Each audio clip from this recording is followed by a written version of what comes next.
Hi అండి. Welcome to mini log. Today మన లాగ్‌లో బొంబాయి చట్నీ ఎలా చేయాలో చూపిచ్చేస్తాను. దీనికి ముందుగా 2 స్పూన్స్ పచ్చిశనగపప్పు, అలానే ఆవాలు, జీలకర్ర 1 స్పూను, పచ్చిమిర్చి, కరివేపాకు, అల్లం, టమాటా.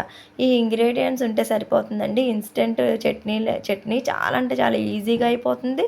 టేస్ట్ బావుంటుంది. ఎనీ టిఫిన్‌లోకి ఈజీగా సెట్ అయిపోతుంది. ఒక దాక తీసుకొని అందులో కొంచెం ఆయిల్ అయితే వేసేసుకొని ముందుగా అల్లం ముక్కల్ని ఫ్రై చేసేసుకోవాలి. తర్వాత మనం మిగిలిన తాలింపులున్నాయి కదా! పచ్చిశనగపప్పు, ఆవాలు, జీలకర్ర కూడా వేసేసి బాగా ఫ్రై అవ్వనివ్వాలి. ఈ చట్నీ అయితే ప్రతి టిఫిన్‌లోకి కూడా చాలా బాగా సెట్ అవుతుందండి. ఇన్‌స్టంట్ చట్నీ అని కూడా అనొచ్చు. చాలా బావుంటుంది. టేస్ట్ అయితే ఎక్సలెంట్‌గా ఉంటుందండి. పిల్లలైతే చాలా ఇష్టంగా తింటారు. అలానే ఈ తాలింపులన్నీ వేగిన తర్వాత మనం పచ్చిమిర్చి స్లైసెస్‌గా వేసుకున్నాం కదా! అవి కూడా వేసి కొంచెం ఫ్రై అవ్వనిచ్చి తర్వాత కరివేపాకు కూడా వేసేసుకోవాలి. ఇందులో మెయిన్ టమాటా అండి. టమాటా వల్ల దీని టేస్ట్ అయితే అమోఘంగా ఉంటుంది. చాలామంది ఇందులో ఆనియన్స్ వేస్తారు. అస్సలు వేయకూడదండి, బాగోదు.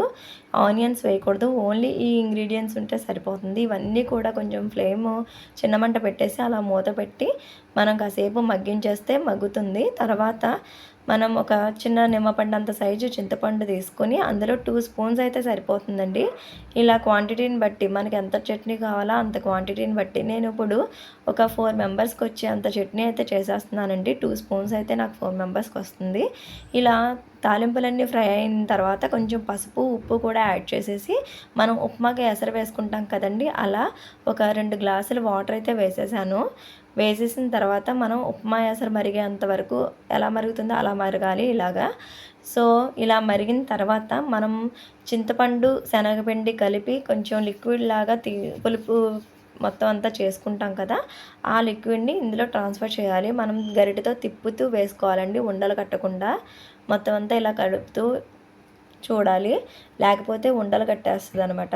ఇలా పెట్టిన తర్వాత కాసేపు అలా చిన్న ఫ్లేమ్ మీద మూత పెట్టేసి ఉంచితే పచ్చివాసన లేకుండా ఉడికిపోతుంది. ఈ చట్నీ అయితే చాలా బావుంటుందండి. డెఫినెట్‌గా మీరు ట్రై చేయండి. మీకెలా వచ్చిందో నాకైతే కామెంట్ సెక్షన్‌లో కామెంట్ చేయండి. అలానే టేస్ట్ ఎలా అనిపించిందో కూడా చెప్పండి. ఇప్పటి వరకు మన ఛానల్‌ని ఎవరైనా సబ్స్క్రైబ్ చేసుకోకపోతే సబ్స్క్రైబ్ చేసుకోండి. వీడియో నచ్చితే వెంటనే లైక్ చేయండి. అలానే మీ ఫ్రెండ్స్‌కి, ఫ్యామిలీ మెంబర్స్‌కి, రిలేటివ్స్‌కి అందరికీ షేర్ చేయండి.